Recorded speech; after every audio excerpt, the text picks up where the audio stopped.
Elisabeth Assayag. Il devait être en stage, il se retrouve confiné. Comment valider son année universitaire ou son année à l'école? Bonjour Romain Dossé. Bonjour. Merci d'être avec nous. Vous êtes le fondateur de Pimp My App. À l'origine, Pimp My App, c'est une application que vous avez créée pour l'égalité des chances dans le numérique, pour aider des étudiants à trouver leur stage en alternance dans le numérique, à démarrer dans la vie professionnelle. Depuis le début du confinement, vous avez un peu changé de direction et vous aidez les étudiants qui se retrouvent sans stage, notamment à valider leur année, c'est ça ? Oui, absolument. Alors moi, je suis entrepreneur, donc j'ai co-créé Warren Walter, qui est une agence de conseil en informatique, et depuis maintenant 4 ans, effectivement, on a pu créer Pimp pour aider des étudiants ou encore des réfugiés à accéder à un emploi dans le numérique. Et dès le départ, on a eu la chance d'avoir le soutien de Deloitte, qui est quand même leader du conseil écologique, qui nous a donné une force de frappe incroyable. Et là, avec la situation particulière, ils nous ont demandé de créer une édition spéciale pour venir en aide aux étudiants qui n'ont pas de stage en entreprise cette année pour cause de confinement et qui sont sans visibilité et effectivement stressés de ne pas pouvoir valider potentiellement leur année. Alors, que faites-vous? Vous les mettez déjà en relation avec des entreprises? Comment vous procédez? Alors oui, le principe est assez simple. En fait, on fait appel à de grandes entreprises françaises comme Lacoste, JRDF, Pôle emploi ou GRTGaz par exemple, chez qui on va chercher des vraies problématiques qu'on va résoudre avec des groupes de participants dans un temps réduit. Donc pour ça, on utilise une méthode qui s'appelle Design Sprint, qui permet d'arriver à créer des prototypes en 5 jours seulement. Pour les participants et les étudiants, en fait, c'est assez génial. Ça permet d'avoir une ligne en plus sur leur CV avec le nom d'une grande entreprise.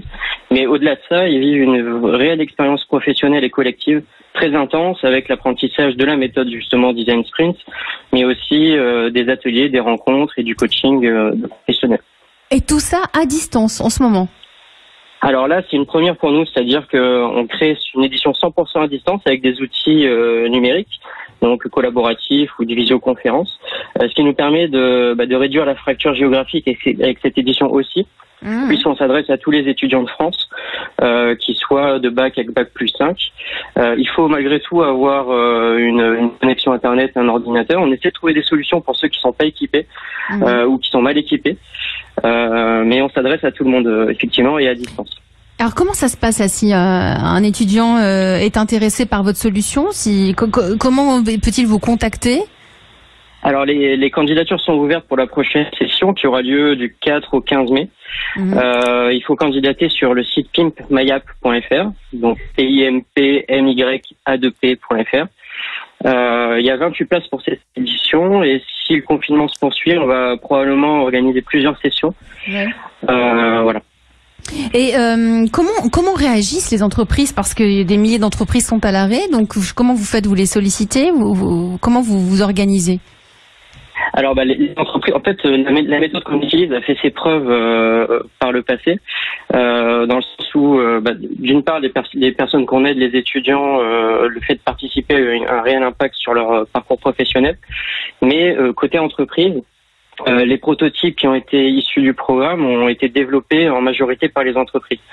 Donc elles sont très demandeuses actuellement de faire travailler effectivement d'avoir des prototypes sur des sujets de l'après-Covid, de l'après-confinement, qui peuvent être par exemple comment gérer le bien-être des salariés au télétravail, quels outils créer pour aider les entrepreneurs à sauver leur activité. Enfin, il y a plein de sujets qui émergent et qu'il faut absolument traiter maintenant, malgré l'activité en baisse. Au ralenti. Maude, vous avez une question? Oui, une question pour Romain. Une fois qu'on a participé au projet, derrière le prototype, ou en tout cas le projet, il est validé, c'est ça, par les écoles et ça remplace le stage? Alors c'est au cas par cas. Là, la situation est tellement particulière que, par exemple, on a discuté avec le FINAM, qui est un organisme de formation et qui a un programme qui s'appelle Pass Numérique.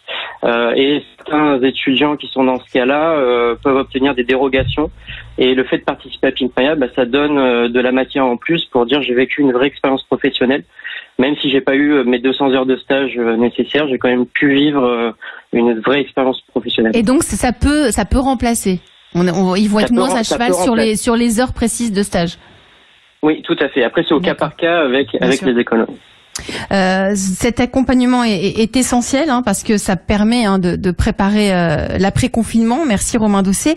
Et d'ailleurs, c'est ce que vous faites.